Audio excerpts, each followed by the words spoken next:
ketika kita lagi hopeless lah ya. Apalagi di kuliah itu kan tuntutannya adalah nilai. Dan titik stresnya di kuliah jauh lebih tinggi daripada SMA. Boleh cerita nggak titik stresnya bro? Itu apa dan bagaimana handle-nya? Apakah ada Tuhan melibatkan doa sama Tuhan? Dulu pada saat aku di University of Washington ini, yang aku kayak mau gila itu, aku udah belajar sehari nggak tahu udah berapa puluh jam, yang membuat aku cuma tidur 3 jam lagi di perpustakaan itu kan. Setiap hari kayak gitu. Udah kerja keras kayak gitu, masih nggak ngerti lagi. Ya kan, udah belajar keras masih nggak ngerti. Terus tiba-tiba ada exam, ada ujian yang lumayan penting di di setiap kelas lah. Nah, di momen seperti itu kan aku benar-benar stres nih, yang kayak aduh aku udah belajar keras tapi tetap gak ngerti. Pas itu aku doa sama Tuhan yang kayak Tuhan, ini gimana ya? Aku sampai nangis kayak wah benar-benar salah nih, kayaknya aku berdoa buat masuk ke sini. Nah, sekarang aku mau keluarnya ini susah nih. Udah masuk susah, keluarnya susah kan? Aduh gimana nih Tuhan, kayak gini nih. Yang penting aku cuma mau lulus aja deh kayak gitu. Nah, di masa-masa paling bawah itu pas saat aku doa, tiba-tiba misalnya gini, besok ada ujian, susah banget dan aku udah belajar banget nih sampai malam dan nggak ada solusi, ya kan? Kalau aku besok dipaksa kayak gini, nilaiku pasti jelek. Tiba-tiba jam 12 malam ada orang Thailand ngechat di grup, ada nggak yang mau belajar bareng di perpustakaan di ruangan ini ya? Ini jam 12 malam nih. Dia ngechat tiba-tiba di grup kelas. Nah, di hatiku kan kayak oh ini pasti asisten dosen, pasti dibayar dong, nggak mungkin dong ada orang jam 12 malam ngechat kayak gitu. Ya udahlah aku datang. Anehnya pas aku datang, aku satu-satunya orang yang datang ke sana. Nah, mulai aneh kan? Ya udahlah, mungkin kebetulan aku doang nih yang paling bodoh, misalnya yang lain mungkin udah pada bisa kan. Belajarlah aku sama dia, benar-benar diajarkan, ya kan, sampai ngerti. Nah, besok ujian nilaiku bagus, ya kan. Mau berterima kasih dong sama ini orang, ketemu lagi. Setiap kali ada PR yang nggak aku ngerti, itu diajarin sama orang Thailand ini. Terus menerus dari awal bulan sampai lulus ke kelas itu, aku dituntun benar-benar sama orang Thailand ini. Dan pada saat di akhir daripada semester itu, aku nanya, kamu tuh sebenarnya ngapain sih kayak gini? Dia bilang, nggak apa-apa, aku cuma pengen bantu doang. Aku tanya, kamu asisten dosen? Enggak. Kamu dibayar? Enggak. Terus aku udah kayak nggak enak gitu kan, kayak apa sebenarnya tujuan ini orang ngajarin, dan setiap aku diajar, aku satu-satunya doang yang datang. Nggak ada lagi yang datang gitu loh. Terus akhirnya, yaudah deh aku bilang, aku harus beliin orang sesuatu sebagai bukti tanda terima kasih kan. Aku belilah barangnya. Semester depannya pas masuk ke kampus lagi, aku mau ngasih nih orang. Tahu gak apa yang terjadi? Dia udah pindah kampus. Dia udah gak di University of Washington lagi, dia pindah ke University of Boston. Terus aku kaget kayak, kok bisa kayak kebetulan banget gitu loh. Yang kayak kenapa di saat aku gak bisa di kelas ini, Tuhan taruh satu orang ini untuk bantuin aku sampai lulus nilainya bagus. Kemudian di semester depannya, hal yang sama terjadi. Karena aku gak bisa coding, stres lagi dong, gak ada bantuan lagi. Aku doa lagi sama Tuhan, Tuhan taruh orang Korea lagi, bantuin aku sampai lulus lagi. Gitu terus setiap quarter ada orang yang Tuhan taruh untuk sampai akhirnya aku lulus.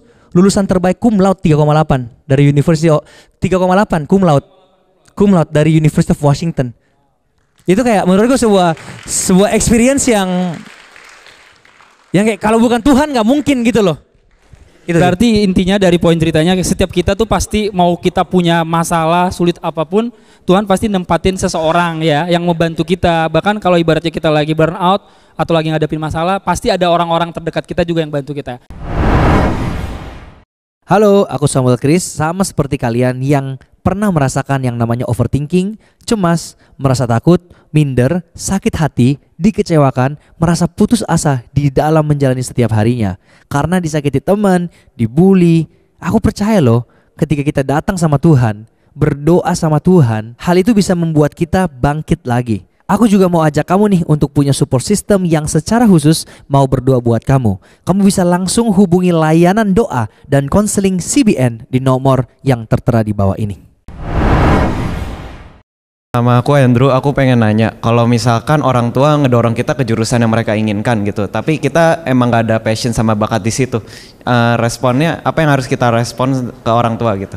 Gue bacain ya biar sekalian bro bisa jawab ya. Aku pengen banget sekolah masak kak, tapi mama bilang masak itu nggak usah pakai sekolah. Semangat aku langsung patah karena perkataan mama dan karena nggak dapat dukungan mama. Ini satu dari 500 orang yang curhat ke kita tentang masalah orang tua. Nah itu gimana bro? Kita harus percaya bahwa orang tua itu nggak mungkin mau anaknya yang buruk, ya kan?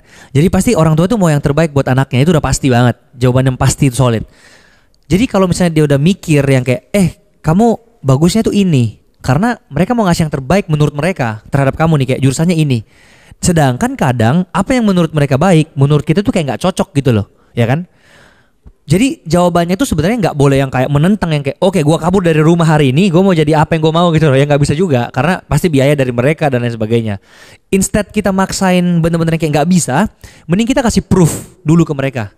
Jadi kayak contoh yang tadi sekolah masak itu, iya kan? Nah daripada maksa banget aku harus sekolah masak, mendingan belajar masak sendiri dulu dari YouTube dan dibuktikan bahwa mah ini aku masak ya, dicobain ke mamanya enak kan gitu loh.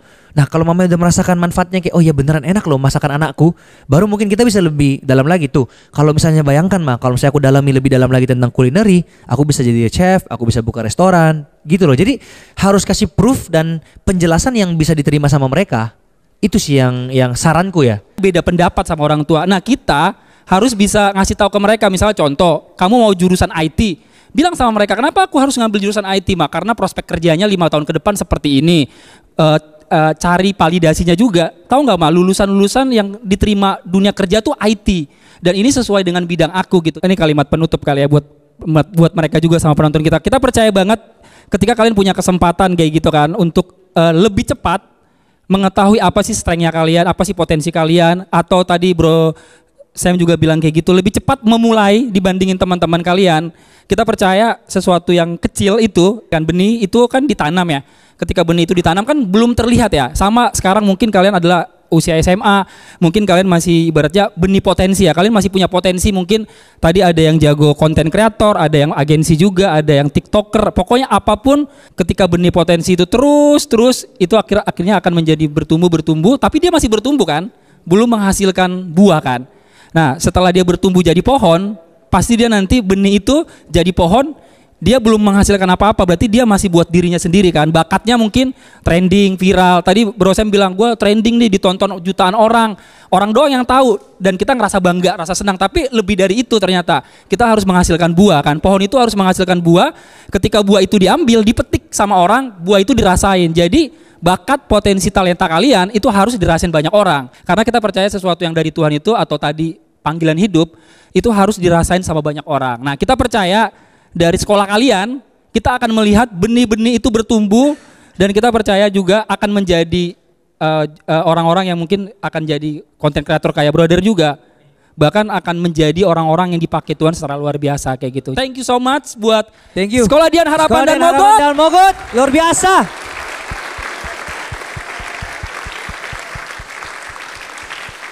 Oke, kita sama-sama pamit, mau bilang apa? God bless you.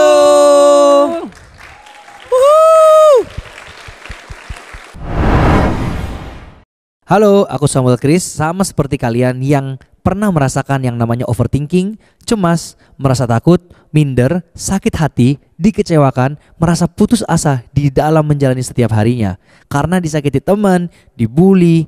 Aku percaya loh, ketika kita datang sama Tuhan, berdoa sama Tuhan, hal itu bisa membuat kita bangkit lagi. Aku juga mau ajak kamu nih untuk punya support system yang secara khusus mau berdoa buat kamu.